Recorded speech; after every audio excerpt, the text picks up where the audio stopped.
student, this is Deepa and today we will discuss about virus. What is virus? You have any idea about virus? कोई बात नहीं, अगर नहीं जानते तो अब पता चल जाएगा। देखिए वायरस का नाम तो हम लोग बहुत सुन रहे हैं आजकल, बट मतलब किसी किसी को पता होता है।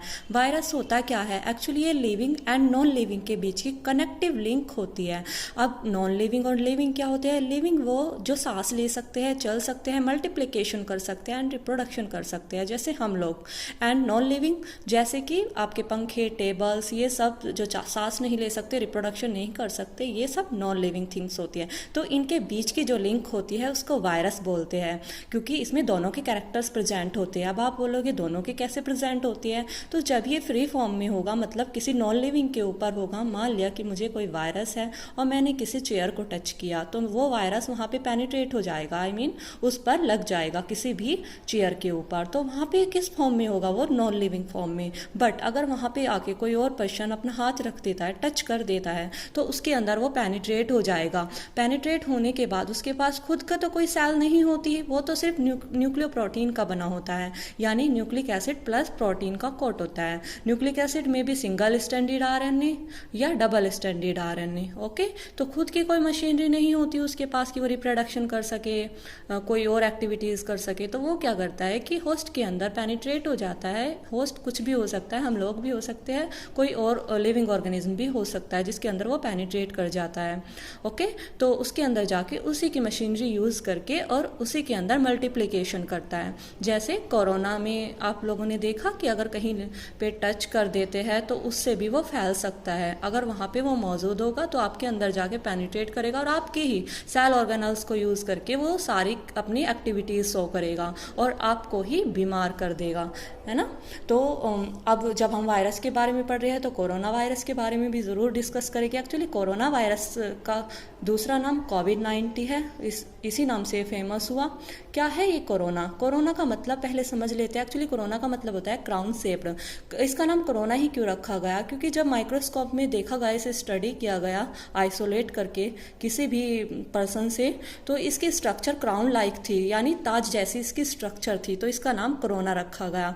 अब हम कोविड-19 की फुल फॉर्म जान लेते हैं। एक्चुअली कोविड-19 की फुल फॉर्म क्या होती है? CO का मतलब कोरोना, VI का मतलब वायरस और D का मतलब डिसीज। कोरोना आप समझ गए क्योंकि इसके स्ट्रक्चर क्राउन शेप्ड है।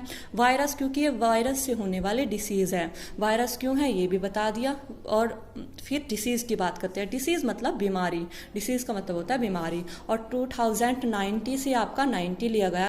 क्या है ये कोरोना? कोरोना का मतलब पहले समझ लेते हैं। एक्चुअली कोरोना का मतलब होता है क्राउन शेप्ड। इसका नाम कोरोना ही क्यों रखा गया? क्योंकि जब माइक्रोस्कोप में देखा गया, इसे स्टडी किया गया आइसोलेट करके किसी भी पर्सन से, तो इसकी स्ट्रक्चर क्राउन लाइक थी, यानी ताज जैसी इसकी स्ट्रक्चर थी, तो इसका नाम कोरोना रखा गया। अब हम कोविड-19 की फुल फॉर्म जान लेते हैं। एक्चुअली कोविड-19 की फुल फॉर्म क्या होती है? CO का मतलब कोरोना, VI का मतलब वायरस और D का मतलब डिसीज। कोरोना आप समझ गए क्योंकि इसके स्ट्रक्चर क्राउन शेप्ड है। वायरस क्योंकि ये वायरस से होने वाले डिसीज है। वायरस क्यों है ये भी बता दिया। और फिर डिसीज की बात करते हैं। डिसीज मतलब बीमारी, डिसीज का मतलब होता है बीमारी। और 2090 से आपका 90 लिया गया क्योंकि दिसंबर 2090 में ये चाइना के वुहान शहर में फर्स्ट टाइम देखा गया था। इंडिया में केरल में देखा गया 30 जनवरी 2020 में। ओके, तो क्या होता है वायरस ये भी जान लिया और कोरोना वायरस के भी बारे में हमने बात कर ली।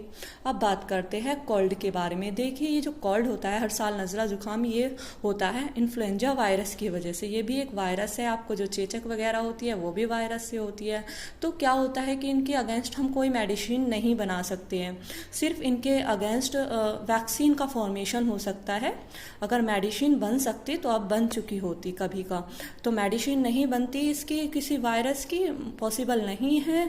और कोल्ड की भी आप मेडिसिन नहीं लेते, वो सिर्फ सेकेंडरी इन्फेक्शन को रोकने के लिए आप कुछ लेते हो, कुछ चीज़ें आपको दे दी जाती है कि आप कोई सेकेंडरी इन्फेक्शन ना हो जिस टाइम में आपको वायरस हो रखा है। तो कोल्ड इन्फ्लुएंजा वायरस से होता है जिसकी भी कोई मेडिसिन नहीं है, जैसे कोरोना वायरस की कोई मेडिसिन नहीं होती। और एटलीस्ट किसी भी वायरस की मेडिसिन नहीं होती, वैक्सीन बन सकती है जैसे इसकी बनी है।